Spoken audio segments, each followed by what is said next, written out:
करना प्रारंभ कर दिया है। 17 तारीख को आईजी ने एक बैठक ली और बिंदु संख्या 2, जिसका हवाला नहीं है, लेटर मुझे मिला है व्यक्तिगत सोर्स से, अधिकृत रूप से नहीं, बावड़ी खेड़ा में एक क्रेशर संचालित है जो अवैध है, उसके खिलाफ कार्रवाई की जाए और उस पर कलेक्टर की तरफ से 22 तारीख को 7 विभागों को संयुक्त जिम्मेदारी दी है। Police, DFO, UIT, SDM, pollution, परिवहन और माइनिंग। मैं बहुत जिम्मेदारी से कह रहा हूं, बिरला जी ने हार मान ली और पूरी सरकार ने सारे प्रशासन की पावर ऑफ अटॉर्नी शासन की आईजी कोटा को दे दी। ऐसा लगता है जैसे सारा प्रशासन पंगु हो गया, शासन और आईजी अब यहाँ सारी व्यवस्था का ठेकेदार बन गया। और ठेकेदार बनकर कौन कौन भाजपा विरोधी है, उन सबको कैसे शासन की ताकत के बूते पर टारगेट किया जा सकता है, ये कार्रवाई उसका हिस्सा है। मैंने सब दस्तावेज आपको दिए हैं। राजाराम भील नाम के व्यक्ति की खातेदार की ये ज़मीन है।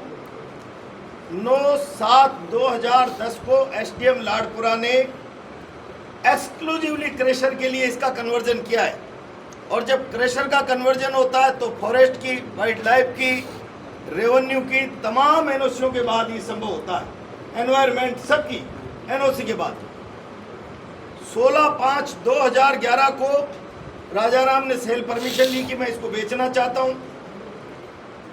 23/10/2011 को मेरी पत्नी के नाम इस जमीन की रजिस्ट्री हुई है।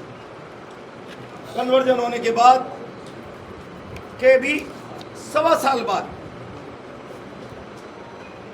23/10/11 से हम 2015 तक क्रेशर नहीं लगा पाए। नियमों के दायरे में अवधि विस्तार की 30/1/2015 की हमको छूट मिल गई। राज्य सरकार ने इस पर छूट दिए, वो पत्र भी मैंने आपको दिया है। और 2016 से हम वहाँ क्रेशर ऑपरेट कर रहे हैं। कोरोना काल में कुछ समय बंद रहा और हमारे पास ऑपरेट टू कंसेंट 2016 से लेकर 2000 बीच में 30/6/2028 तक के एनवायरनमेंट की हमारे पास परमिशन है। इसके बाद हमको किसी भी महकमे की कोई परमिशन की आवश्यकता नहीं होती। जानबूझकर ये सरकार, ये आईजी जिसको मैंने कॉलेज चुनाव के अंदर टारगेट किया था, ये बिल्कुल एजेंट की तरह काम कर रहा है। और आज भी आईजी का वो चरित्र वफादारी निभाने का, देखिए मैं विरोधियों को पुलिस की, शासन की ताकत पर किस तरीके से नीचा दिखाने की हैसियत रखता हूं। मैं बहुत स्पष्ट शब्दों में चेतावनी दे रहा हूं, कोई गलत काम करेंगे उसका गंभीर परिणाम होगा। नियमों के दायरे में आप नापना चाहते हैं, नाप लें, कोई इलीगल नहीं है। खातेदार से कन्वर्ट शुदा प्लॉट खरीदा है, एनवायरमेंट क्लियरेंस 2028 तक की है।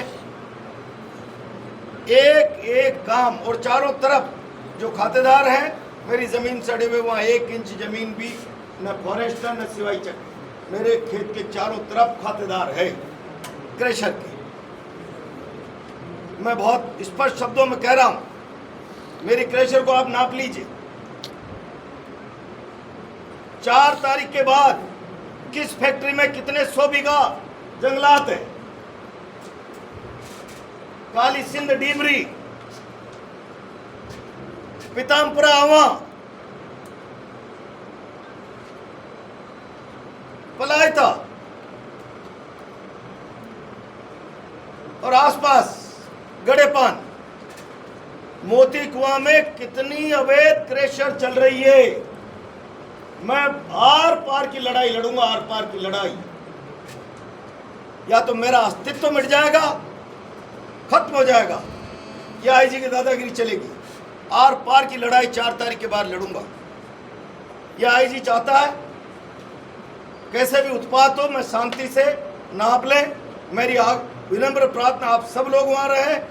1 इंच जमीन मेरी अवैध नहीं है। 1 इंच जमीन, 1 इंच जैसी जमीन मैंने खातेदार से खरीदी है, उसी पर मैंने स्ट्रक्चर बनाया, पक्का रैंप वगैरह सारा सब कुछ 1 इंच आगे पीछे नहीं किया। जो कच्ची बाउंड्री थी खातेदार की, उसी ने कन्वर्जन करा के मेरे नाम रजिस्ट्री कराई है। 4 तारीख के बाद प्रशासन को एक पूरी ताकत से 4 तारीख के बाद आर पार का संघर्ष करेंगे, चाहे परिणाम कुछ भी हो। आईजी चाहता है कि हम पहले उत्तेजित हो जाए, मुकदमे लग जाए, गिरफ्तारी हो जाए और मतगणना में इन लोगों को धांधली करने का मौका मिल जाए। मैं बहुत स्पष्ट शब्दों में कह रहा हूँ, मतगणना के बारे में बाद में बात करूंगा, आज केवल इतना कह रहा हूँ। मैंने एक कागज आपको दिया है, क्रम से एक कागज, इसको जांचें। कल रात को इन्होंने बारिश के लिए कुछ डंपिंग यार्ड बाहर खुले में पत्थर डाल देते हैं स्टॉक के लिए, वहाँ जाकर कि सरकारी ज़मीन पे आपने पत्थर डाल दिया, खुली ज़मीन पे डाल दिया। एक जेसीबी को रात के 1:30 बजे जाकर, एक डंपर को करो, कुछ भी कर सकते लिए कि आपने देख लिया, दुर्भावनावश मुकदमे लगाना, बदनाम करना। एक बड़ा अखबार लिख देगा कल बहुत जोर से, पूरा राजस्थान देख लेगा मैं अवैध गतिविधियों में शामिल हूँ। पूरा राजस्थान जानता अवैध गतिविधि करने वाला शासन के खिलाफ बोल नहीं सकता। कोई अवैध काम नहीं है। कल आ जाए